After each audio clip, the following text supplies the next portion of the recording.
Kim. How are you today? Good. How about you? Good, thanks for asking. Glad that you came in for another session. It's great to see you again. Just kind of recap what we had talked about last week.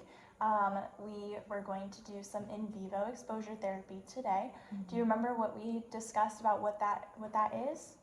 I remember you had shared that you just wanted to lessen my anxiety in regards to eyeballs, because that's just something that really causes a lot of anxiety for me. Right, correct. That's exactly what we talked about. So in vivo therapy, exposure therapy, sorry, is just when we have something that is tangible or something that you can look at that reminds you of that fear and anxiety that you have when you see it or experience that object or thing, and then I will guide you through that process of when we pull up the picture of the eyeball. And when you're having those kinds of feelings, we'll just talk through that. And hopefully by the end of today's session, and then possibly with a few other sessions that we'll do, your anxiety and fear levels when you look at an eyeball will hopefully drastically decrease, and you'll be able to go more throughout your day without having those fears and anxieties kind of rile up inside of you and just cause you, I know you had mentioned last time that you kind of start feeling sick a little bit when you see eyeballs. So hopefully we will lessen those fears and anxieties with this kind of exposure therapy. How does that sound? Good, because actually I'm getting ready to go see my father, and he just had eye surgery. So I'm starting to feel very anxious because I want to be able to help my sister with eye drops, but I'm not sure that I'm even going to be able to do that and be helpful. Yeah, that's definitely understandable. And let's go ahead and we'll jump into it. And hopefully before you go and visit your sister and your father, we'll be able to hopefully give you some tools and some techniques that if you do feel that anxiety rising when you're trying to help him out with the recovery in his eye surgery, that hopefully you'll be able to cope with those anxieties and fears and help regulate those emotions. So why don't you go ahead and pull up the picture.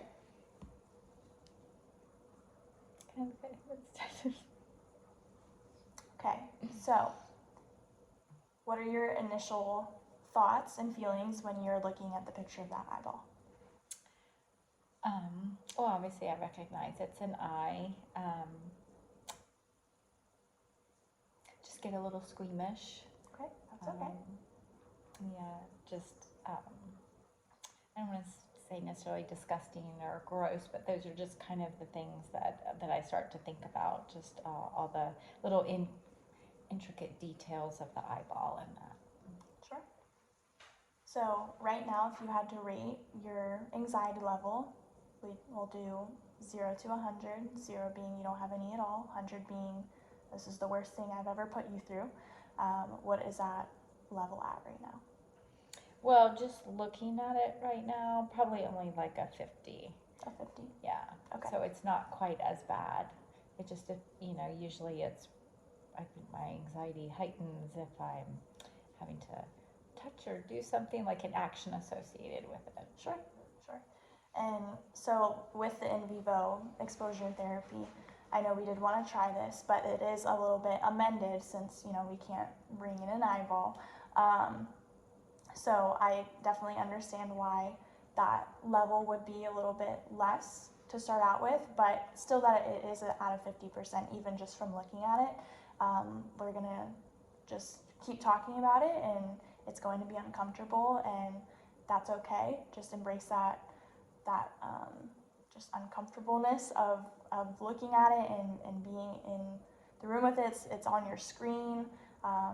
Embrace the anxiety that you're feeling. Embrace if there's a little bit of sickness in your stomach, if you're feeling a little squeamish, just continue to let me in on what you're feeling, what's going on in your mind, and just how you're feeling, okay?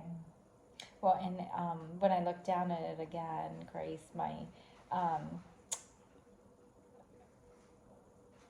I could feel, different things rising in me when I started to think about, I might have to actually lift his eye, his eyelid up or the bottom part of it down to be able to put like eye drops in it. And so then I could feel like that intensify inside again, going back to it's an action that's associated with the eyeball. Sure. So I'm just going to take this and I'm just going to explain to you what I'm seeing. Okay. Just this is the eyeball that we're looking at. So I can see that it's a brown eyeball, and you know I'm. Okay, so when I zoomed in on that, what did you start to feel? Well, I can see all the little details of it, and it just starts to make me a bit sick. Okay, it's okay. Keep looking at it. It's okay. Embrace those fears and anxieties that are rising in you. It looks like a mushroom now. A mushroom. Sorry. That's okay. That's okay. Those are the thoughts that you're having. That's great. Does any of like the eyelashes bother you? Because that's a little bit more that there's an actual eyeball under there. No, I think it was just like the little, I don't like the even know what you call it. Yes, it looks like little threads all throughout. Sure. Okay. So I'm going to go ahead and give this back to you. You can keep looking at it. How are you feeling now?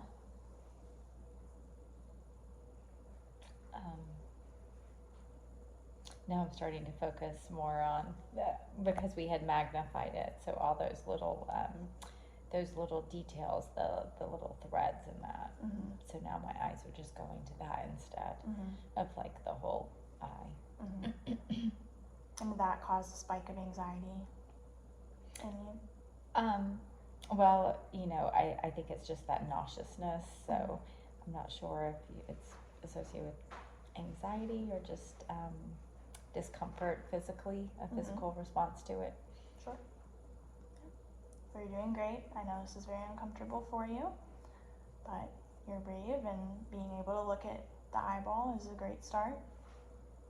Okay, so let's keep focusing on it. And do you notice anything different about it since you ever had originally looked at it?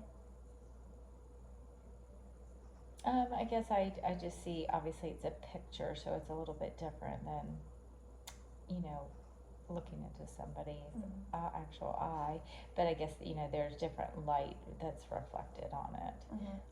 So I just see different other details, which, you know, I think are taking away then from the eye. So it's not making me as uncomfortable now. So we're going to switch gears just a little bit. And there's another type of exposure therapy that is called imaginal exposure therapy. And so I will just start to describe a situation, or you can, obviously relating to eyes. And what I want you to focus on is there's going to be more action behind the eye. And we're going to just place you in that situation.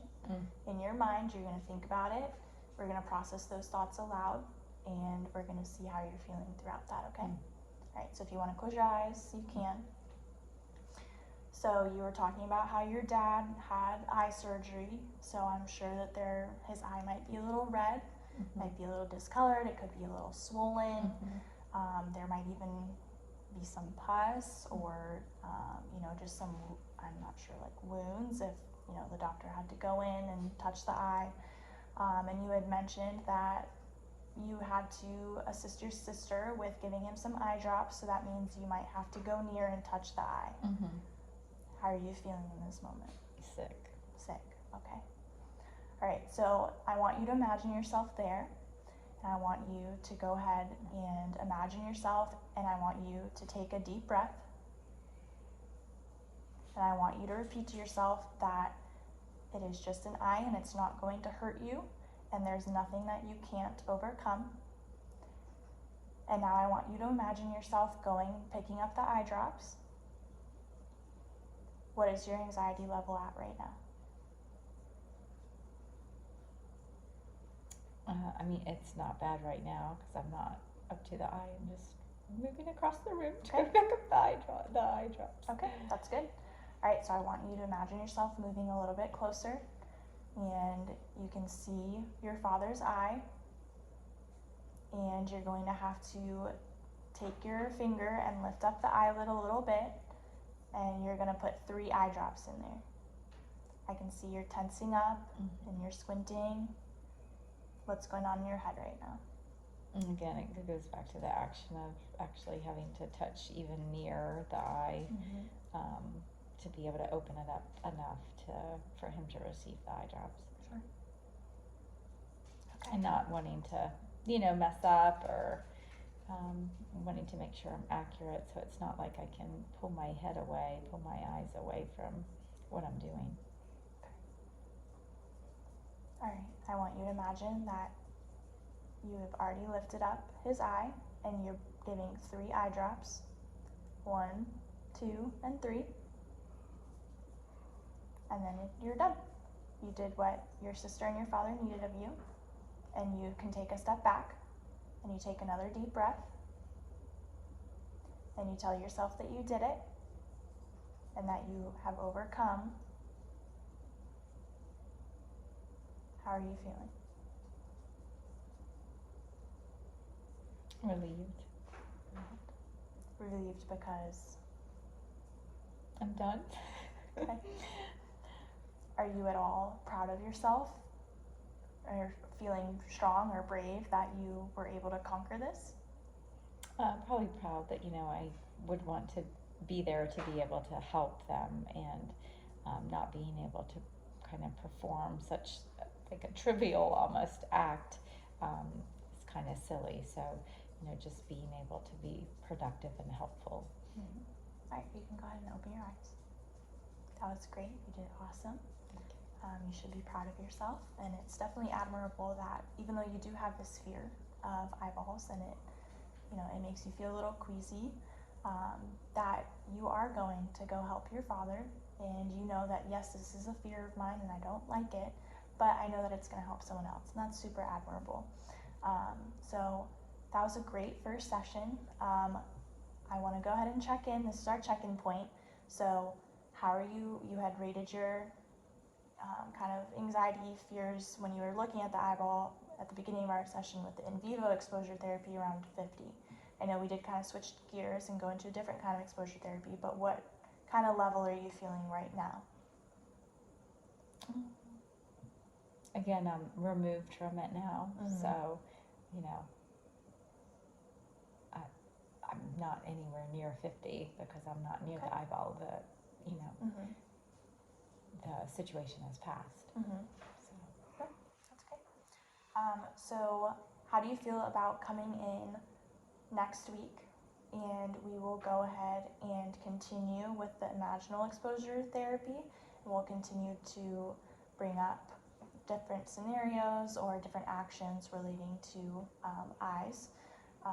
And we'll go ahead and see how you continue to respond from that, and hopefully by the time you go and visit, you'll be able to have a little bit less fear and anxiety rise up in you when you do have to help out with those things.